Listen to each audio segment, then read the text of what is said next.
把它改成中国神话与仪式事实上内容是一样的神话的研究在我们宗教系里面应该是最核心的。不过这方面的研究呢，确实比较少。不过这几年来也会慢慢被重视了，因为我们过去对宗教的研究比较偏向于哲学比较偏向于这个就是教义的方面。但是呢，现在我们慢慢去意识到，宗教最核心的价值是什么？宗教最核心的价值是什么？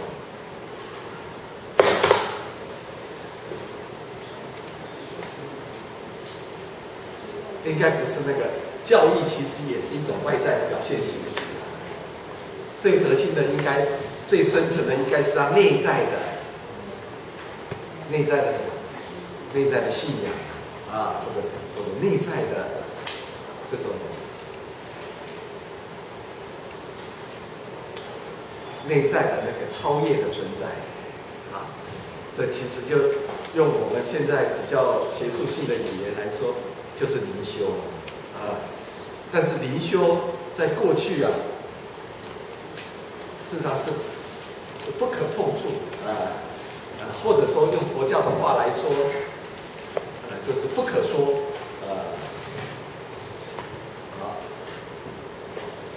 什么叫做不可说不可言说不可言说当然就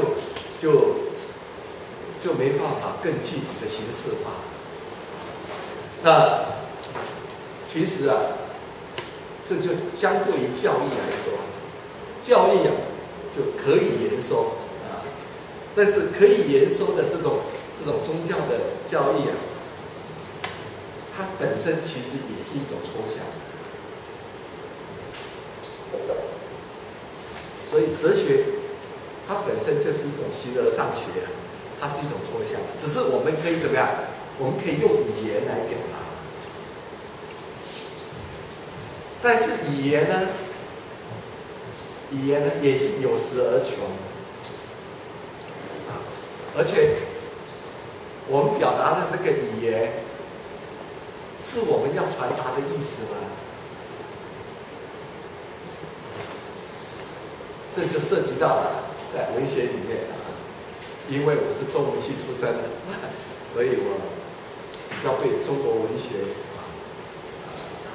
中国文献比较熟悉一点这个庄子里面讲的言不及义就是你的语言未必能够充分的把你的意思表达出来，所以要理解你的意思不能只停留在你的语言上。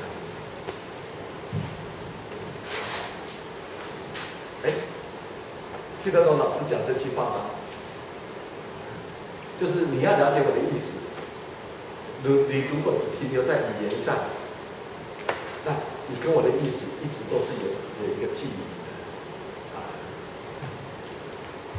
这就是文学里面讲的言义之辩，就语言跟你要传达的意义是不是相同？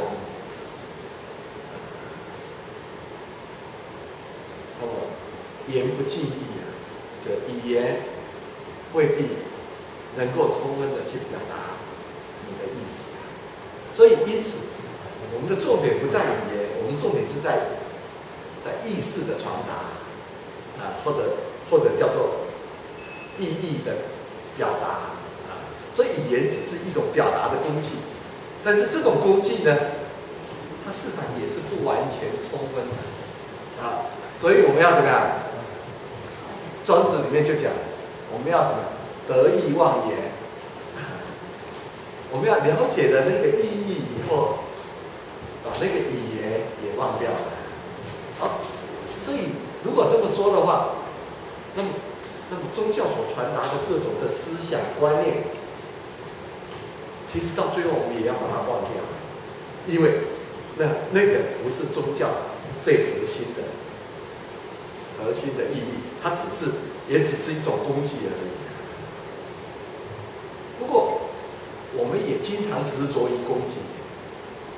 所以我们宗教学的研究，我们究竟是在研究宗教的功绩呢，还是要研究宗教的目的呢，或者研究宗教的宗旨呢？问题是宗教的宗旨，你可以透过功绩来充分的掌握吗？我讲这个话已经是一个比较哲学性的语言这就是我们宗教研究其实一个最大的致命伤。什么叫做最大的致命伤？就是我们的宗教研究其实往往我们如果着重在这些表象里面，我们永远就停留在宗教的皮毛或者宗教的外延，我们进不去宗教最核心的内涵。但是我们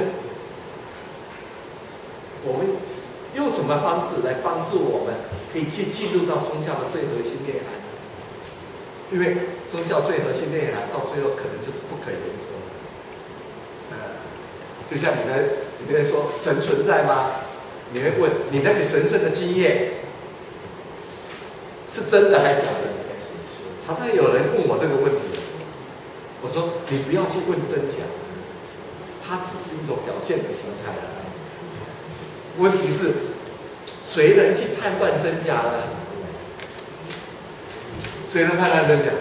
除非你是上帝，但是你永远不可能当上帝，是不是？所以因此，宗教最神圣的核心是不可检验的。宗教最核心的内涵其实是超越了语言，超越了文字，超越了一切的形式。但是，一切的形式，一切的语言文字，它又是一种符号。我们企图在透过符号去深入到它所要象征的那个核心的内涵。但是我们又要告诉你，它所象征的那个核心的内涵是不可说的所以佛教一定要问到那个禅宗里面，当禅宗里面问到那个最核心的价值的时候，他讲不可说，不可说。那不可说，我们今天在这里上课都是白说的。懂我这个意思吗？当他不可说的时候，那我说的不都是白说吗？对这个其实老子第一章就说了：道可道，非常道；名可名，非常名。可以言说的道就不是常道，可以说的概念那就不是常理。但是我们要借这样的一个可说可道的方式，去理解那个不可说、不可道的那个非常道、非常理。这就是我们所谓的语言的调回。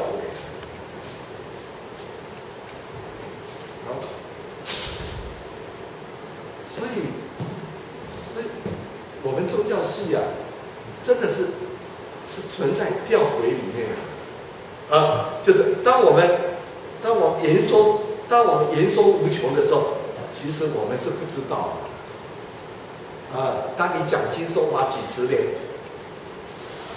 但是实际上是怎么样？是白说这个就涉及到禅宗传入中国的时候，那个达摩初祖跟二祖，那二祖认为他已经讲经说法几十年了，但达摩还是不愿意见他，所以他最后他要你讲的那个，你讲经说法是真的，你真的契悟得到那个背后的禅吗？你已经跟禅合一吗？如果是这么说，那么我们整个宗教学术、宗教教学，我们又怎么样去契入那个宗教最核心的部分？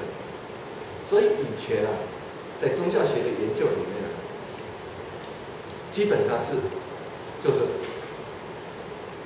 是不敢去碰触这个问题，所以你也还是停留在可说可表达的那个思想教义的内涵里面。但是如果说我们这些都只是一个外在的工具呢，它要帮助你去超越形式，去回到那个不可言说的本质的时候，你怎么样才能够回到那个不可言说的本质？好，所以过去的研究，或许我们真的只是停留在形式上面。好，但是这些年来啊，我们宗教学的研究，慢慢的对核心的重视，也就是开始关注每一个宗教的灵修。所谓灵修，就是回到你那个灵本身的那个修持的内涵里面。只是灵修的研究就更难了因为你怎么知道你所掌握的是本质，还是你依旧停留在形式上面，停留在功绩层次上面？所以功绩跟目的功绩与目的是要有很明确的区分的。什么是目的？什么是功绩？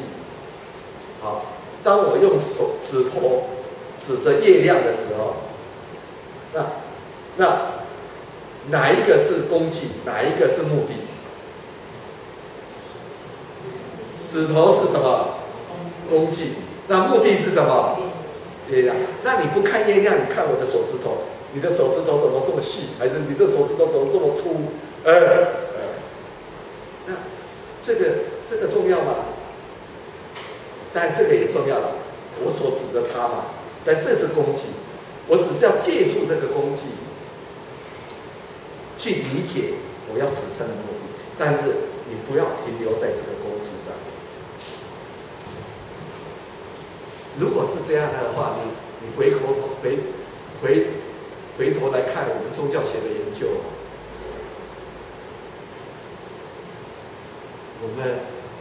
我们是真的掌握了宗教研究的目的呢，还是我们的研究都停留在功绩手段上？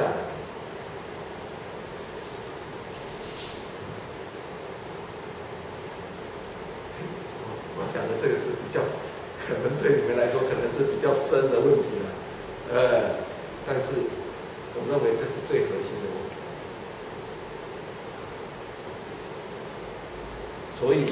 所以我们就想要有没有更可以帮助我们趋近目的的手段跟功绩？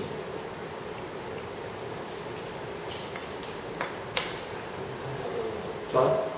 各宗教都有这些目的手段工具啊。对啊，那我们怎么去看？我们怎么样去重建那个最接近目的的那个手段或功绩呢？为什么需要重建呢？答案是那个因人而异嘛，个人有各自道德，为什么有老师我的意思是说，好了，就是说各个宗教怎么样去找到它最能够契合它目的的功绩，这样看看。不要讲重过嘛，就各个宗教最能够契合目的的功绩是什么？那这个问题又牵扯到是您定义的宗教是指宗教形式还是最高的神圣？这个已经不重要了。当我在讲这些命题的时候，当我在讲这些概念的时候，已经是纯概念的东西了，而已经不是你提到的那个什么世俗组织的问题了，不是，它已经是一个纯概念的东西。就像说，你每一个宗教，你能不能告诉我你最核心的？你每一个宗教，你会告诉我你最核心的宗旨目的是什么？就像你道士在做仪式可以，你告诉我你这个是你最核心的吗？不是啊，好，那你告诉我你的仪式可以不是？那我问你，你告诉我你最能够贴近核心的功绩是什么？工具手段方法都可以啦，经典，各宗教经典。好，但是经典还是功绩啊。经典能够贴近吗？你经典的话，你还停留在什么那个经典的文字或语言上啊？那你你使用的那个经典的语言跟文字，能不能达意呢？能不能充分的去掌握你的目的呢？因为基督教方面那个圣体，就是他是成为耶稣那领受的人，就跟他比。对，那不算。对，那圣体是不是功绩？但是功绩，但他只设了一个什么？他已经是只设了一个圣体的存在。那你要用什么方式去跟你紫色的圣体存在？你要吃它吧？对，但是你要吃它，但是它已经是成为那个象征的。对，但是它终究还是一个象征的物，它终究还是一个象征的功绩。它已经是本体了。是，但是你怎么知道它是一个本体呢？对，那就是说信仰那就是信仰的力量。好，但是这个信仰的力量是说，你已经透过符号，透过这个圣体的符号，你已经跟你的目的是一致的。好，信仰者是可以这么说，但是对非信仰者来说，你又让他怎么去相信你所说的呢？所以我要去追问的就是说，各个宗教最能够贴近目的的功绩是什么？当然，圣体的存在也就是一种神话，一种象征神的语言，象征神的东西。我要说的就是各个宗教最能够帮助我们贴近它最核心的宗旨的，就是我这一课要讲的神话。但是我们对神话了解多少？我们对神话受到西方科学主义的影响，我们一直都把神话当作荒谬的、无稽的、诡异的，甚至是原始的迷信，所以在现代科学里面，神话一直是被鄙视的，甚至是被视为最不科学的，所以因此，当你是这样的心态的时候，那你怎么去真实的了解神话？如果我们落在现在西方的这样的一个神话的界定跟定义的时候，神话是不是也被污名化？所以因此最重视神话的民间信仰，也往往就被视为是迷信。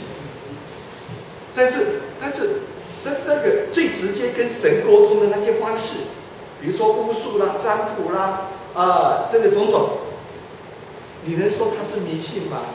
还是你认为这些方法是最直接让你去记录宗教本质的功绩？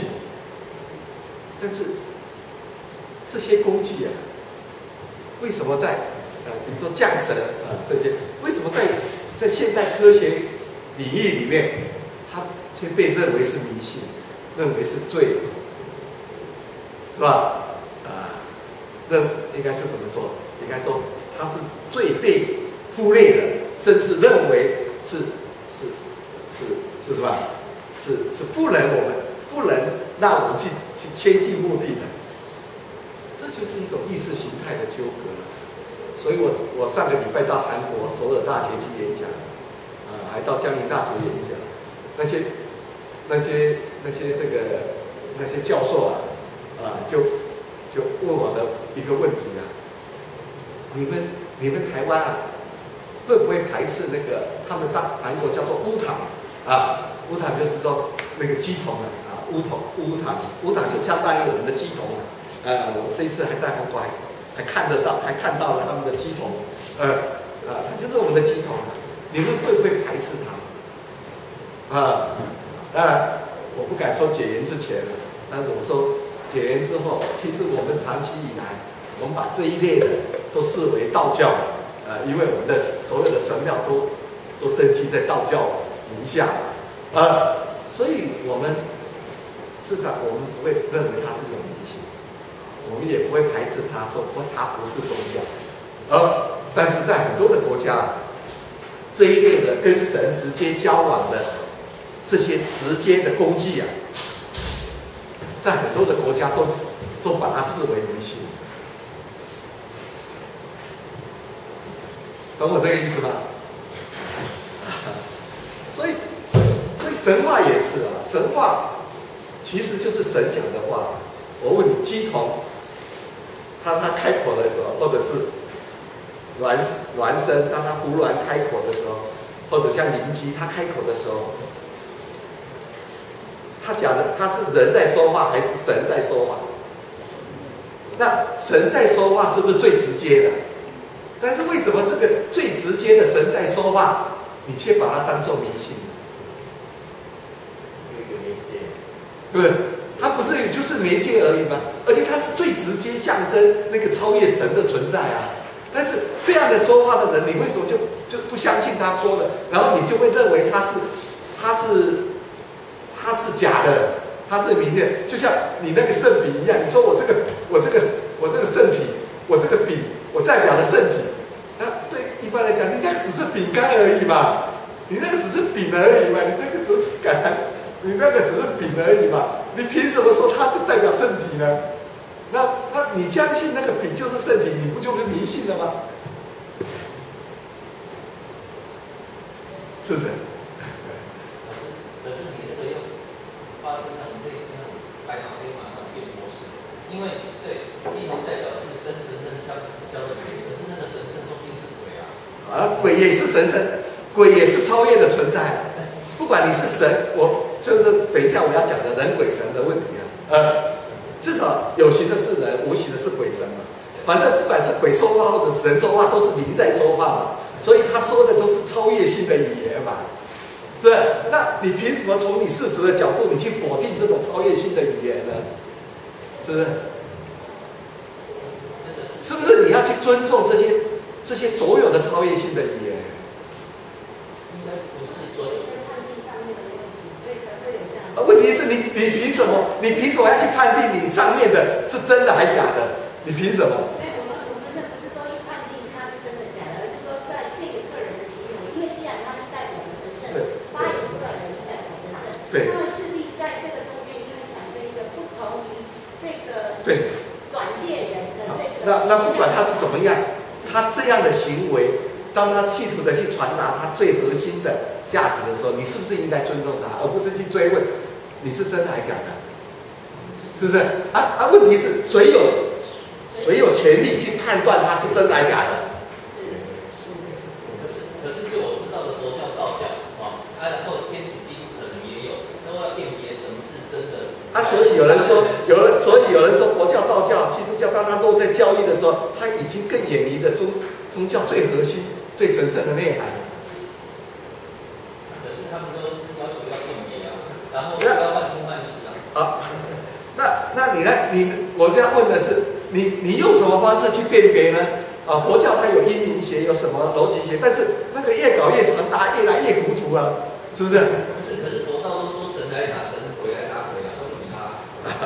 所以任何更制度化的宗教，它就使得它的形式越来越复杂。但当它使它的形式越来越复杂的时候，它是不是越来越远离它所要去体会的那个超越的神圣？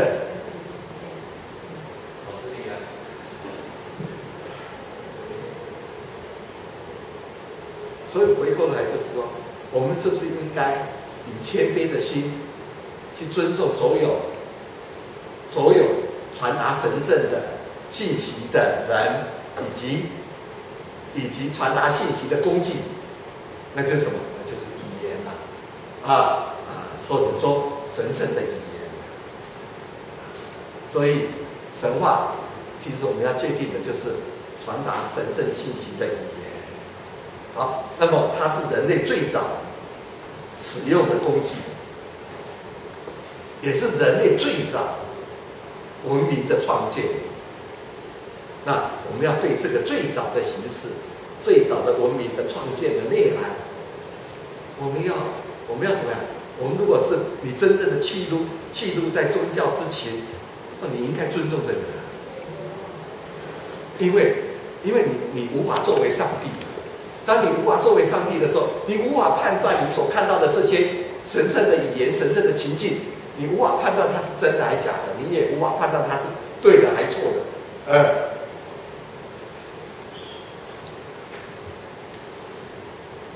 但是为什么现代人一定要说它是假的，然后说对的？所以常常很多人问我说：“啊，这些通神的仪式是真的还是假的？”如果他不是学者，我懒得理他。为什么？因为跟他讲也没用啊，因为他已经是一个科学主义的人，你跟他讲神圣，他能懂吗？但是你回过头来看芸芸众生。如果他都已经都在科学，都在形式，但是芸芸众生都在科学，都在形式，但是他偏偏又相信我拜拜神就会保佑我，他又相信那个最直接的方式所以现在的人是不是很吊诡？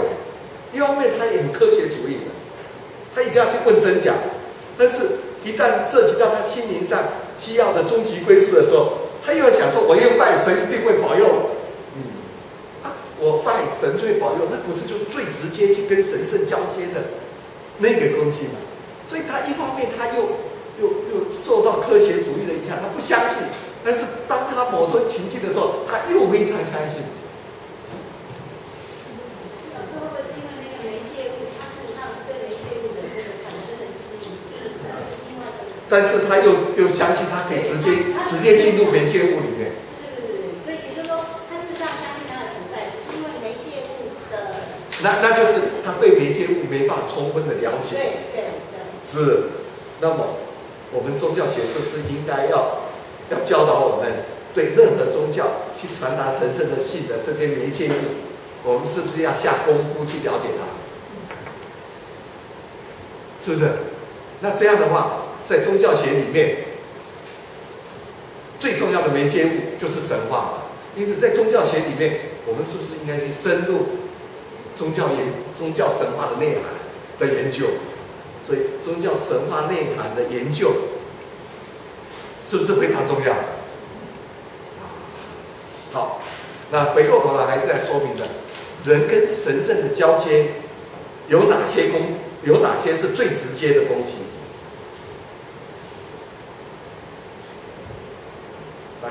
有哪些是最直接的攻击？第一个是人的话，最直接的攻击就是身体嘛，是不是？所以身体呢，跳舞然后，所以你看那些跟灵沟通的人，他一定是用身体跟他交通嘛。那用身体的什么方式？动作嘛，这个是最直接，因为这个我们叫做肢体语言，但是这个已经是后期的概念了，应该是先有肢体后有语言所以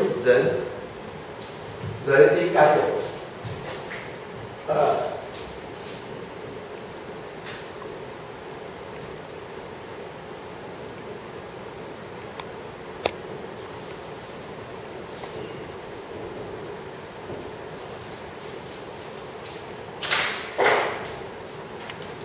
好，整个这种公祭文明的表达，它应该是这样的一个层次。第一个先自身那么自身直接就可以感应其实或者这个就是我们古代讲的神人合一嘛就是人可以直接去感应那个超越的存在。问题是你怎么知道？你一定要另外再发明嘛，这个身体的姿态动作，你不知道它是代表什么意义嘛？是不是？它也没办法传达给别人。有早期的原始人类，他们还没有发明语言的时候，他们用什么方式来传达信息？比手画脚嘛，是不是？然后会再加上一些声音嘛，是不是？可能就是比手画脚，再加上声音嘛，是不是？但是这样的传达准不准确？如果老师上课就这样比手画脚，然后再加上声音，那你们觉得老师上课在踢打？但是搞不好这样的方式，你们才能够才能够接到最真实的信息，是不是？你们才能够追到最真实的事情。不过学校就把我开除了，所以因此呢，老师不能身体跟不能只界定身体动作跟声音，对。老师在上课一定要接触什么语言，所以人为什么会跟动物不同？人为什么会跟动物不同？地球那么多动物，几百种、几百万种动物，为什么只有人类？为什么只有人类能够成为地球的主宰？为什么？因为人类怎么样？当然你说人类脑容量比较大，其他动物有的动物脑容量也不小啊，对不对？为什么只有人类主宰了这个星球？因为人类发明了什么？因为人类发明了什么？语言。你说动物有没有语言？有没有动物有语言？动物有声音，但未必有语言。当然你说有啊，八哥鸟啊、鹦鹉啊，那是学人说话，但是那个不算是语言，对他来说，那也是一种声音而已。所以大多数的动物都停留在声音。那么真正沟通我们的意思的是什么？是语言。所以人类就是从语言创造了语言以后，人类就开始独立于动物之外了。因为发明了语言以后，语言作为什么工具？沟通的工具。好，我们再讲一个历史的秘密。那为什么人类只有一种？我们今天看猴子很多种啊，对，红毛猩猩、白毛猩猩，是不是？还有很多猩猩。说如果说人从猩猩变的，那应该可以变出很多不同的人类啊。早期我们称之为猿人啊。为什么今天我们看到的人类，我们今天人类只有一种，这个在人类学里面称之为叫智人，也就是说我们人类只有一种，就是叫做智人。智人其实早期我们通过考古发现，除了智人以外，还有很多猿人呢。为什么？为什么最后这些其他的人类都消失了，只剩下猿人，只剩下这个智人，然后传承下来？为什么？为什么？来，气候变迁。不是，跟气候变迁无关了。特多马龙人在1万年前。无关了。他们其实早期的猿人也是打来打去啊。其实动物本来就为了生存嘛，本来就互相那个嘛，是不是？这些其他的人猿人都被这种智人消灭了。为什么？因为这些人打不赢智人。为什么打不赢智人？这些人他把这个智人抓起来了但是智人他就会发出声音，告诉那个他的同伴，透过声音，透过这个音调，他会有密码，然后会告诉大家什么信息，然后其他人就知道接到信息了，他们就理工内应就把他们这个人就消灭掉了因为其他人不会因为不会语言还有不会音乐，然后不会从声音里面去分辨各种信息然后他就可以从声音里面约定出很多很多的东西出来这是我看那个 Discovery 在模拟那个原始时代的时候，看到了，这不是我发明的这是 Discovery 里面说的，解说的，是吧？这是神话，就是神话但这不是神话，它是经过考古，然后还原，就是为什么人类，为什么其他的猿人都消失，只剩下智人？他们模拟出来，原因是因为这种智人他懂得传达信息，他懂得音乐，他懂得透过音乐，他就可以把信息传达出去。所以这个其他的人种就消失了。好，那么这个智人他就是什么？他就创造了沟通的信息，它可以是音乐，可以是它可以透过吹哨子就可以传达很多信息，然后它慢慢的就是把定言是从声音定出许多的语言啊。那么早期的语言呢，它是比较简单的，可能是基本上几个音，然后再比手画脚一下，所以不像我们现在可以一直讲的这个一个语言跟着一个语言，一个观念跟着一个观念。不过我们还保留了原始性呢。老师在讲的时候喜欢比手画脚，其实那个画脚已经没有意义了，还是要画的。所以有时候我们还保留了某些原始性。所以语言是越来越丰富了。要问人类什么时候会开始有语言？就人类消灭了猿人的时候，语言就已经发展了。但是初期的语言呢，是比较简单的那但慢慢的随着工具的发达，随着人类语言慢慢复杂起来。好，那么语言慢慢复杂起来，大约离现在多少年？10万年老师喜欢讲10万年。因为可能不止10万年嘛，不过10万年至少是一个工具，10万年到1万年，这之间很重要。这个在考古里面呢，它就从旧石器到新石器时代，也就是说石器越来越细，事实上是代表人的心思越来越复杂，也反映了人的语言的建构越来越丰富。但是真正的丰富的是到了新石器时代，也就是差不多是2万年。所以人类的文明我们今天通过考古大概发现都是2万年以来的。当然2万年以前有了，那非常的粗糙的这个石器，真正精致的石器，以及开始有很多丰富的创造，大约都是2万年以来。当然2万年也是一个头了，真正丰富的是1万年。所以大部分的新石器时代都是集中在1万年到8、9千年。那个时候的语言应该是已经是一个高度的语言。好，在这种高度的语言下，人类创造出一个重要的一个文明内涵，那就是神话。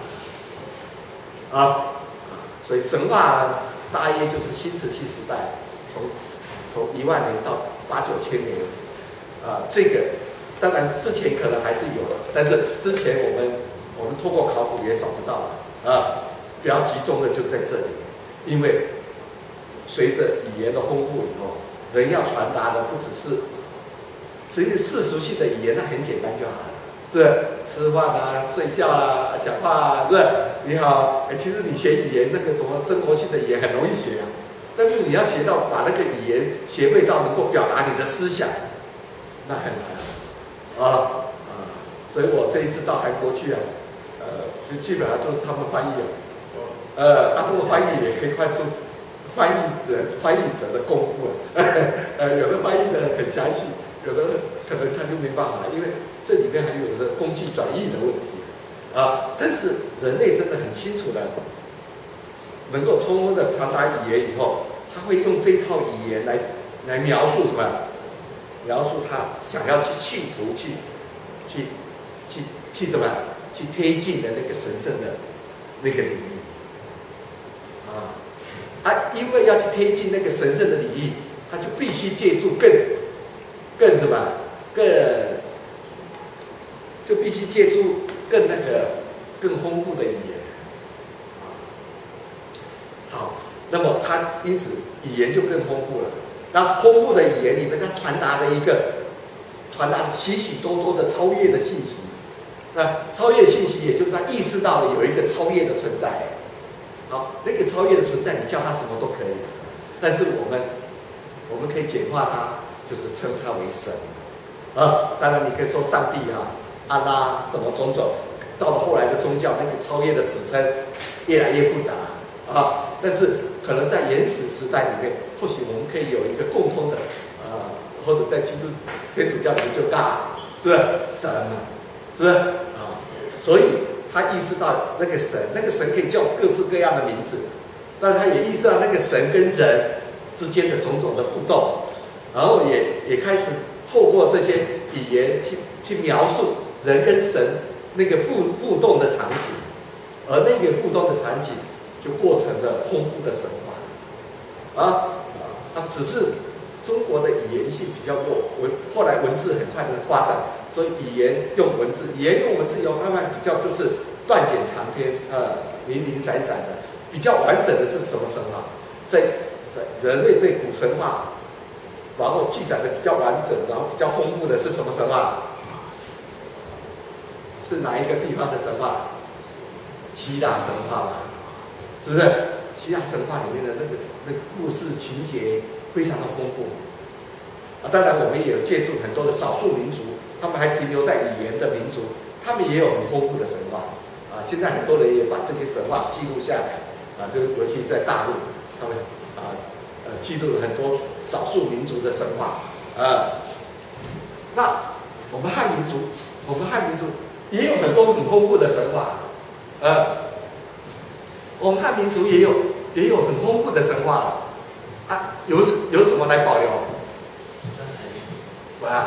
山海经那是古文一直要留在语言，就是民间信仰，是不是？这民间信仰，老百姓他讲每一个神，他都可以讲出很丰富的故事而且这个故事可以不断的在翻写是不是？你看那个打 Kiki 打以后，他讲那个神又跟你以前讲的都不一样，这神是人做的嘛，不同的人来做，也有不同的神的神话嘛。你不要笑其实那是宝藏是不是？那些用语言在讲述他神圣体验的故事，那都是宝藏那为什么你都把它当作荒谬无稽的话是不是？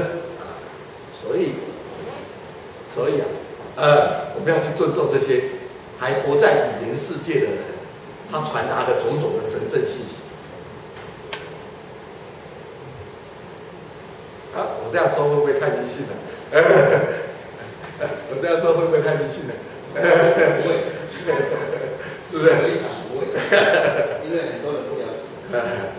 我为什么要问你？就是要问你的立场。然后我为什么要问你？就是你能不能让不了解的人像老师这样说的，让他了解？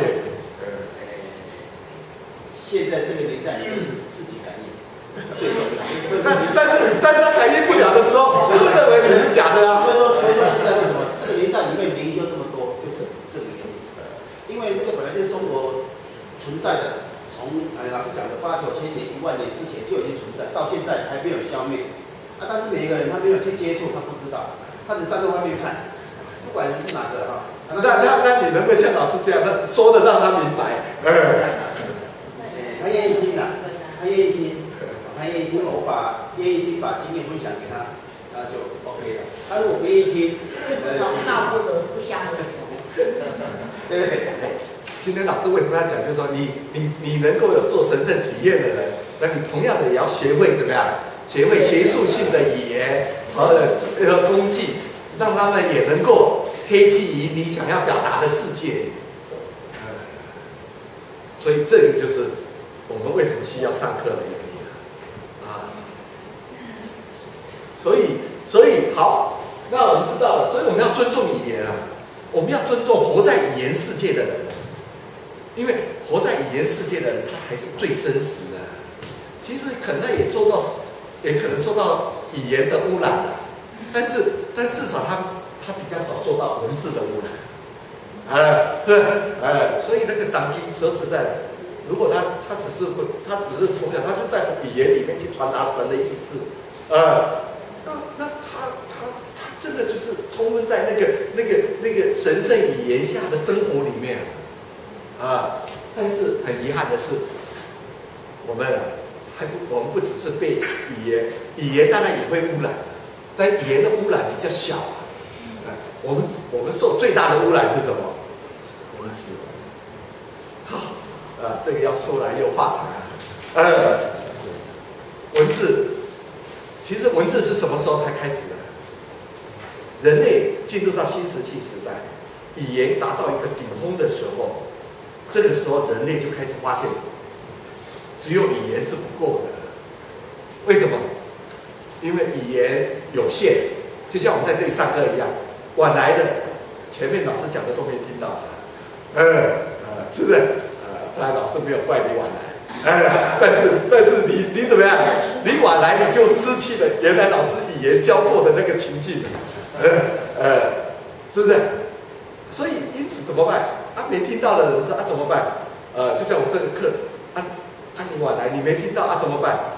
没关系，你可以看书老师的书可以用文字，可以跨越时空嘛，把老师的概念信息传达给你嘛。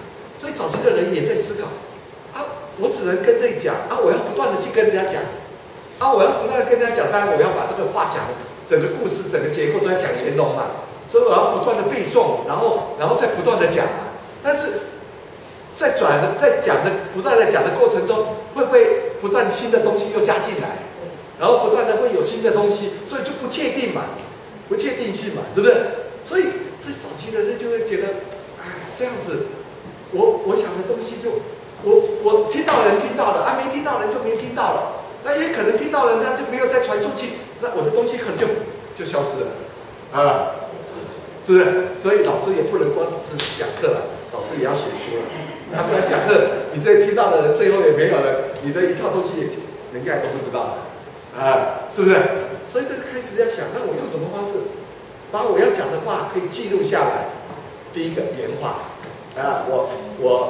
我暑假将近1个月我待在那个大西北我从新疆到甘肃我去看了很多原画上古时代画在岩壁上的那些图像，那些图画就把我的意思用图画把它传达好吧，我们休息一下再继续来说